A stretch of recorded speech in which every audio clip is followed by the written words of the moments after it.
मित्रांनो, एक गोष्ट नेहमी लक्षात ठेवा. जीवनात पुढे जायचं असेल तर मनाशी निर्धार करून आपल्या ध्येयाकडे फक्त चालत राहायचं.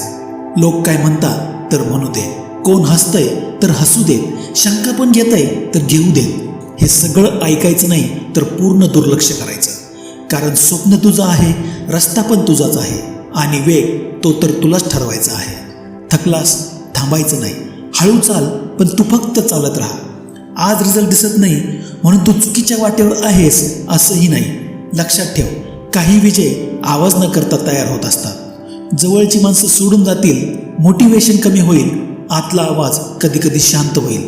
पण एक गोष्ट लक्षात ठेव, जो चालतो तोच शेवटी पोहोचतो. कुणाशी स्पर्धा नाही तर कालच्या तुझ्याशीच लढायचं आहे. एक पाऊल, पुन्हा एक पाऊल आणि मग अजून एक. तू फक्त चालत राहा, बाकी सगळं वेळेवर जुळून येईल. Always be happy.